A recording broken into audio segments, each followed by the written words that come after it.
from Creative You, joining you again this week for our key issues follow-up number 2. So a couple of weeks ago, we started with the You Can Heal Your Life checklist and finding 3 to 5 key themes that are prevalent in our lives, basically what our key issues are or what our blocks are. So last week we looked at fear, anger, and possessiveness. And we had talked about, for the last few weeks, about journaling and reading on different subjects. So if you've read any great books, please let me know in the Facebook page, Creative You. Write down anything that and I really hope you've been journaling, because that's one of the best ways you can work through some of these.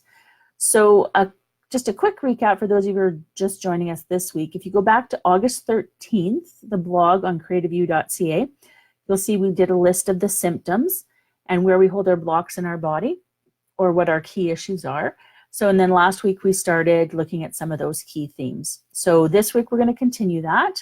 This week we're going to look at resentment, lack of love, and rejection or abandonment, and how we can work through those blocks in our life.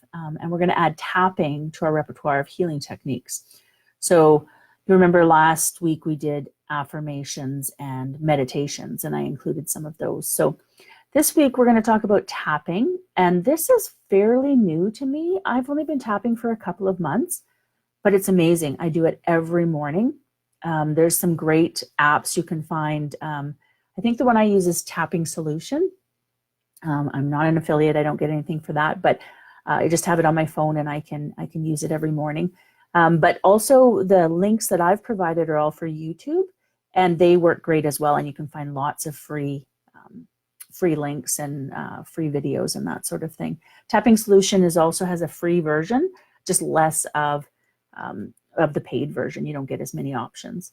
So tapping, which is also known as EFT or emotional freedom techniques, it's a powerful holistic healing technique that has been proven to effectively resolve a range of issues, including stress, anxiety, phobias, emotional disorders, chronic pain, addiction, weight control issues, and limiting beliefs. And that's just to name a few. I mostly use it to, for anxiety and calm my mind and get ready for my day. I have a really busy life. And so it just sets my day really well. And I've been using it for pain because my pain levels get quite high sometimes. I have inflammation issues, and this has worked amazing. It's just a huge drop just doing a 5 to 10 minute session with tapping. So the basic technique requires you to focus on the negative emotion at hand. So you're going to focus on the negative to start. And while maintaining your mental focus on this issue, use your fingertips to tap on the body's meridian points. So tapping on these meridian points while concentrating on accepting and resolving the negative emotion will access your body's energy and restore it to a balanced state. So you're probably wondering what these meridians are. So put simply, energy circulates through your body along a specific network of channels, and you can tap into this energy at any point along the system. So it's completely painless, can be learned by anyone.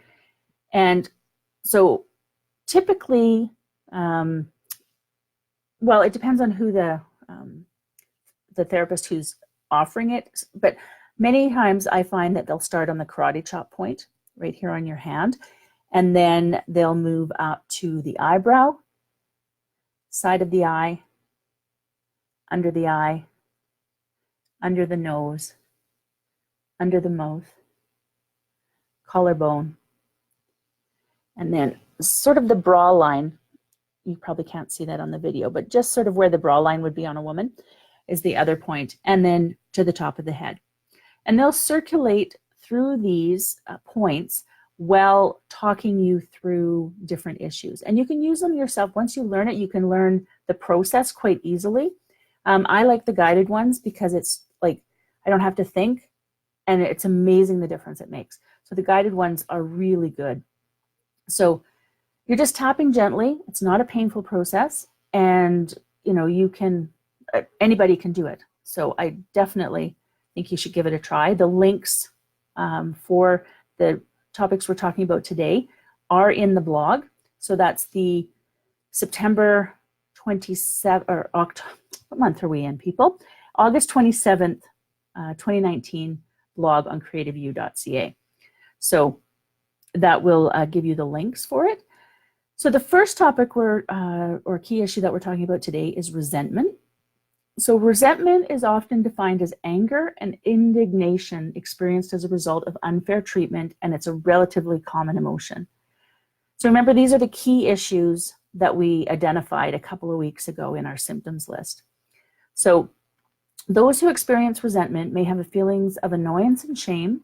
They might also harbor a desire for revenge, and a person may become resentful as a result of a slight injustice or a grave one, perhaps harboring the same bitterness and anger over a small matter as they would over a more serious issue. So we have to remember that we do not truly know why someone did what they did, and we make up stories in our heads as to why they did it. This is a common thing, and we all do it.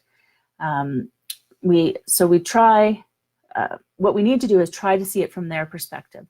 This may help reduce the resentment, and often what they did is not intentional, but we make up these stories in our head that make us feel like it's intentional. So we need to look at why we're thinking that.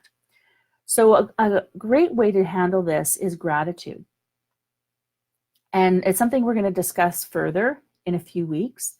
But when feelings of resentment start to bubble up, try listing things you're grateful for. Focusing on ways in which you are privileged or fortunate can make it more difficult for feelings of resentment, which often thrive on self-victimization, to take root. So that gratitude for what you have and letting go of what you think they're thinking is really key when it comes to resentment. So some of the affirmations you can use for resentment are: I let go of my past. I am free and feeling good about myself. I dissolve all past feelings with ease. I'm at peace with life. I lovingly forgive and release all of the past. Love relaxes and releases all unlike itself. So I've included links to meditation that you can use for releasing resentment, and also for clearing resentment, a tapping video as well. So if you go to the blog, creativeu.ca, and that will be the August 27th, 2019, you will be able to find those links there. So, and I'll have a link to the website with this video. So the next key issue that we're looking at today is lack of love. And I know for me, this has been a big one. So science supports the idea that warmth and affection expressed by parents to their children result in a lifelong positive outcome for those children. Higher self-esteem, improved academic performance, better parent-child communication, and fewer psychological and behavior problems have been linked to this type of affection. On the other hand, children who do not have affectionate parents tend to have lower self-esteem and to feel more alienated, hostile, aggressive, and antisocial. So our feeling of lack of love comes from us not getting what we needed growing up. Oftentimes parents have their own issues and that they were working through, and don't have to give what we need to thrive. So that does not mean all is lost. As adults, we're perfectly capable, albeit difficult, to learn to love ourselves and find that love that we need in our lives. So first, we need to acknowledge that we are worthy of love. This has been a huge one for me, having a lot of parents, of which none of them accepted me. Learning to feel worthy of love was huge, and a lot of work, but well worth it in the end. And I don't mean a lot of work like, lifting heavy stones, although some days it kind of felt like it, but a lot of work and deep work, and you have to really look inside yourself to see why you feel unworthy and what you can do about that. So having gone through a lifetime of not feeling loved, this can be, and it'll bring up a lot of things. So first, acknowledging that we're worthy of love. And journaling is a great way to do this. Also surrounding yourself with people who love you. And that can be not family. Maybe you have family that loves you, and that's great. But if you don't, find other people that love you, because that's really important. Finding people who appreciate you for who you are is absolute key. So acknowledging what you're good at, acknowledging what is good about you. And I don't mean just like, oh, you give money to poor people or you bought somebody a meal. I mean that self-value that you can appreciate in yourself. Like, yes, you are a good person and you know how to be kind to others and different things like that. So those are the kind of things that you want to acknowledge. And lean into the fact that people acknowledge and see you and even love you for at least one aspect of your life, and probably much, much more. So grow on that one thing by sharing more, increasing more people in your life who appreciate you. Where people often go wrong with this is by doing things for others to the point that it's costing themselves. And so they think that if they do things for other people at the cost of themselves, those people will like them or love them. So having clear boundaries in your life is a true form of self-love. Learning to say no to things you do not want to do. And you do not need to explain this. No is a complete sentence. So just learning what is good for you, and the right people will come into your life. So the affirmations are: I'm totally connected in love. I love and approve of myself. I joyously release the past. Life supports and loves me. I am loved. I am loving and lovable. And I would also add in here, I am worthy. I didn't put that down, but that's one that I use a lot. So again, the meditations and tapping the links are included on the blog. So the link for the website will be with the video.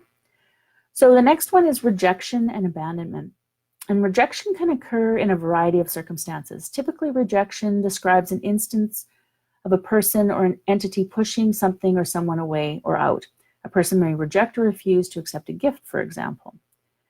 So rejection most frequently refers to the feelings of shame, sadness, or grief you can feel when you're not accepted by others. You might feel rejected after a significant other ends a relationship. A child who has few or no friends may feel rejected by peers. You may have tried to sell an art piece and were rejected. Rejection hurts, so take time to process and feel your feelings instead of plastering a smile on your face and pretending everything is okay. Do not let your inner critic take over. Do not make a laundry list of all the things that are wrong with you and why you were rejected.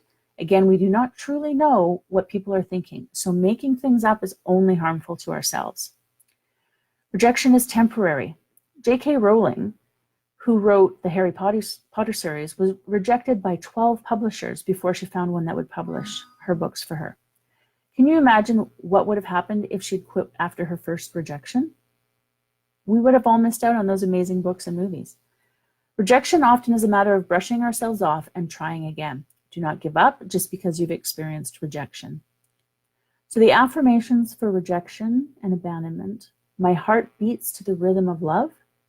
The universe totally supports me. All is well. I now choose to create a life that is abundant. I really like that one. So again, meditation and tapping links are available to try different, how to overcome rejection and increase self-acceptance, and tapping for rejection and abandonment. So those again are on the creativeyou.ca August 27th, 2019 blog. So you'll be able to find those links there.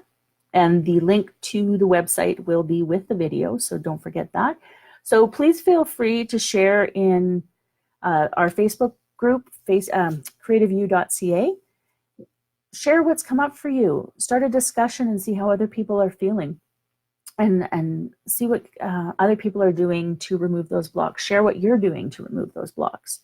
And again, share what books you're reading, because I'd really like to know what's working for people.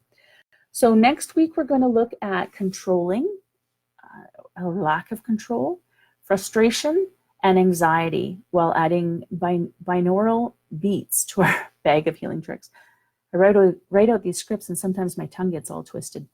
But it's using this amazing music beats that sort of change the way our brains process things, and it's really cool. So I'm going to share that next week. So I also want to let you know our Soul Creative, which is an intensive healing with creativity course, is starting soon. We will be doing some webinars to tell you all about it coming up. So we have pushed the date back to October 2019, and there will be lots of information coming up online very soon. So please feel free to share or subscribe these videos. You'll find the link, like I said, to the website with the video. And just have an amazingly creative day. And I appreciate you listening to me today. All right? Have a great night. Bye now.